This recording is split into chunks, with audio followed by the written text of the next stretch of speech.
কাল উদ্বোধন হচ্ছে দেশের সর্ববৃহৎ যমুনা রেল সেতু। তবে সিঙ্গেল ট্র্যাক চালু হওয়ায় পুরোপুরি সুফল পেতে আরও সময় লাগবে। কর্তৃপক্ষ বলছে নতুন প্রকল্পের মাধ্যমে ডাবল ট্র্যাক তৈরি করা হবে। যমুনা নদীর উপর অত্যাধুনিক রেল সেতু দৃশ্যমান, সব কাজ শেষ, এখন অপেক্ষা শুধু আনুষ্ঠানিক উদ্বোধনের। 50টি পিলার আর 49টি স্প্যানের উপর অত্যাধুনিক স্টিল প্রযুক্তির অবকাঠামোতে দাঁড়িয়ে থাকা ডাবল ট্র্যাকের সেতুটি শত বছরের স্থায়িত্বের অঙ্গীকারে মাথা উঁচু করে জানান দিচ্ছে বাংলাদেশের সম্ভাবনাময় অগ্রযাত্রার কথা, যার শুভ সূচনা হতে যাচ্ছে 18 মার্চ। জাপানের প্রযুক্তিতে তৈরি এই সেতুতে ডাবল ট্র্যাক ও দুই পাশে দুটি আধুনিক স্টেশন। সেতুর নিচে রয়েছে গ্যাস পাইপলাইন, বিদ্যুৎ লাইন, যা উত্তরবঙ্গের উন্নয়নে গুরুত্বপূর্ণ ভূমিকা রাখবে। জাপান বাংলাদেশ যৌথ উদ্যোগে নির্মিত দেশের সবচেয়ে দীর্ঘ ও আধুনিক রেল সেতু। 4.8 কিলোমিটার দৈর্ঘ্যের প্রায় 16,800 কোটি টাকা ব্যয়ে নির্মিত এই সেতুটি কেবল প্রকৌশলগত বিষয় নয়, এটি যোগাযোগ, বাণিজ্য এবং অর্থনীতির নতুন দিগন্ত উন্মোচন করবে বলে প্রত্যাশা সংশ্লিষ্টদের। ব্রিজ তো 2 লাইন হয়েছে, যদি আমাদের এই রাস্তাটা 2 লাইন হয় তাহলে আমাদের সুবিধা হবে, আমরা এতে উপকার পাবো। রাত দিন পরিশ্রমের পরে এই সেতুটা আমরা এখন চোখে দেখতে পারতাছি। শুরুটা যেমন ছিল শেষটা অন্যরকম। আমাদের টাঙ্গাইল একটা বিশাল একটা সেতু, এটা আমাদের গর্ব। ব্রিজে ডাইরেক্ট রেল ফেসেলার আমরা ব্যবহার করেছি, অর্থাৎ রেল এবং নিচে যে গার্ডার তার ভিতরে কোনো স্লিপার নেই, সরাসরি রেলের যে স্ট্রেঞ্জার তাতে আমরা লোড ড্রাইভার করবো।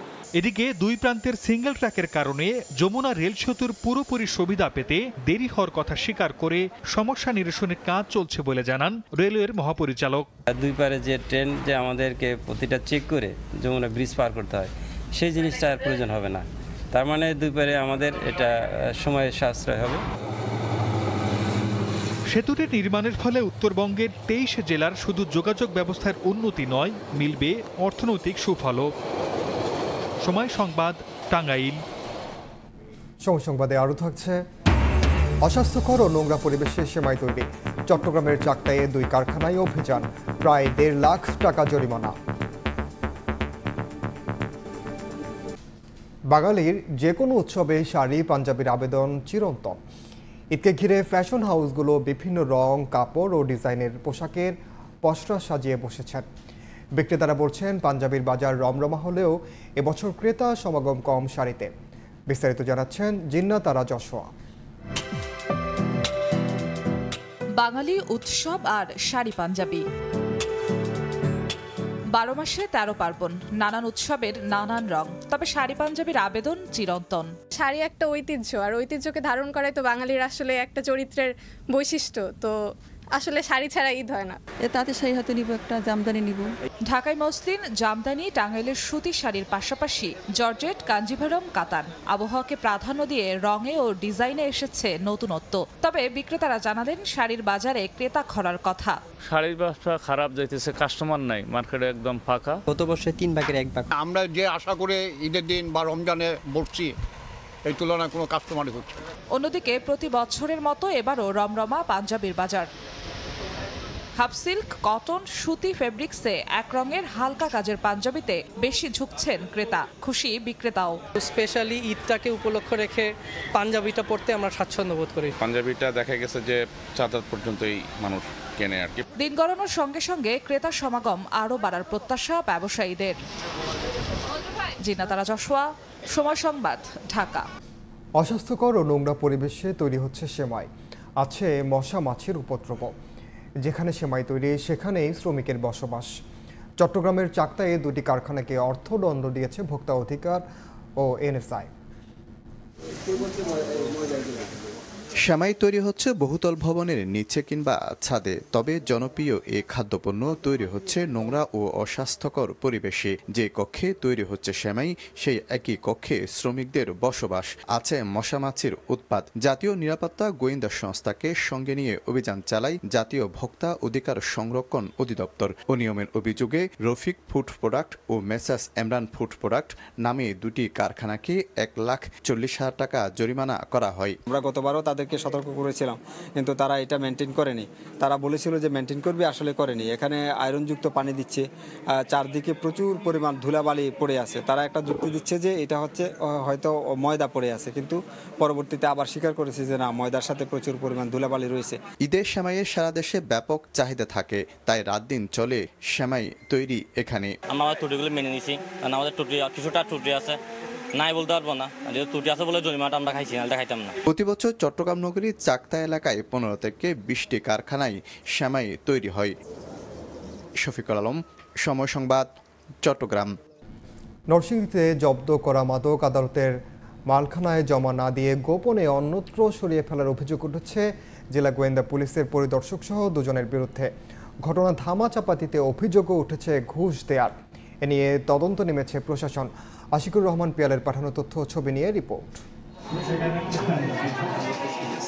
গত 4 ফেব্রুয়ারি নরসিংদী জেলা গোয়েন্দা পুলিশ 96 কেজি গাঁজা জব্দ করে। আইন অনুযায়ী তা আদালতের মালখানায় জমা দেওয়ার কথা থাকলেও সেটি করা হয়নি, বরং মালখানার অফিসারকে ঘুষ দিয়ে বিষয়টি ধামাচাপা দেওয়ার চেষ্টা করা হয়। নরসিংদী সদর কোর্টের মালখানার দায়িত্বপ্রাপ্ত কর্মকর্তা SI Saminur Rahman 15 March police super বরাবর লিখিতভাবে বিষয়টি জানান। এসআই শামিনুর রহমান জানান, আদালতের আদেশ অনুযায়ী মালখানায় জমা না দিয়ে গোপনে অন্যত্র সরিয়ে ফেলা হয়েছে জব্দ করা মাদক। বিষয়টি গোপন রাখতে ঘুষ দেওয়ার চেষ্টা করেন ডিবি কর্মকর্তা। বিষয়টা নিয়ে যাতে বা আমি এটা যেহেতু হয়ে গেছে, যাতে আর আমি না করি।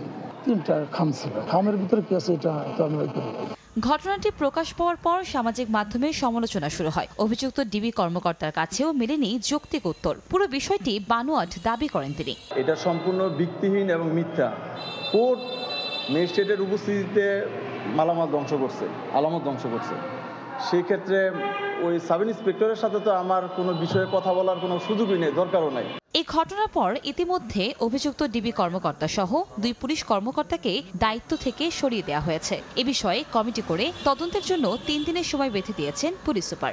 লিখিত যে অবহিত পত্র, সেটাকে যাচাই বাছাইয়ের জন্য আমি এক সদস্য বিশিষ্ট একটি কমিটি গঠন করি। সেই কমিটিকে 3 দিনের সময় দেওয়া হয়েছে। 3 দিনের মধ্যে রিপোর্ট প্রদান করবেন। রিপোর্ট প্রাপ্তির পরে কার কতটুকু দায় আছে, ঘটনার সত্যতা কতটুকু, দায় দায়িত্ব নিরূপণ করব। জব্দ করা 96 কেজি গাঁজার আনুমানিক মূল্য প্রায় 14 লাখ টাকা। সময় সংবাদ, নরসিংদী। হবিগঞ্জের স্নানঘাটে নিজ বাড়িতে গণমাধ্যমের সঙ্গে কথা বলছেন হামজা চৌধুরী। সরাসরি যাচ্ছে সেখানে।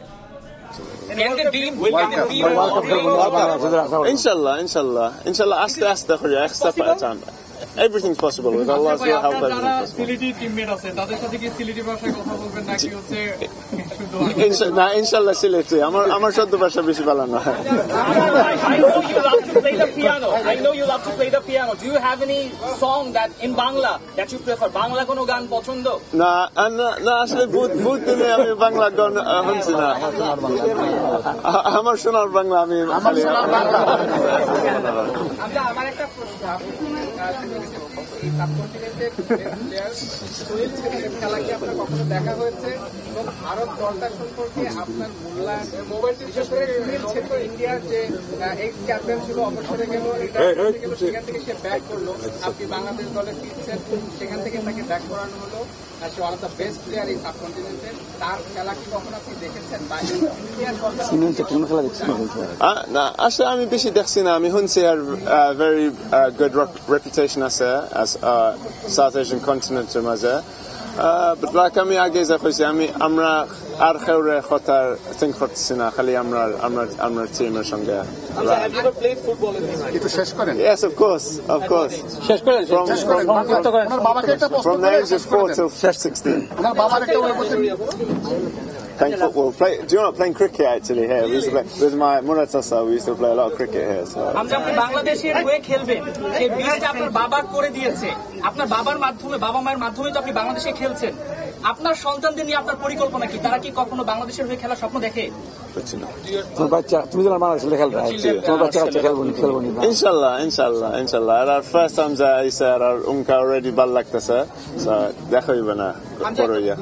একটা প্রশ্ন। সরাসরি যুক্ত ছিলাম হবিগঞ্জে। এই ছিল সময় সংবাদে। সঙ্গে থাকুন সময়।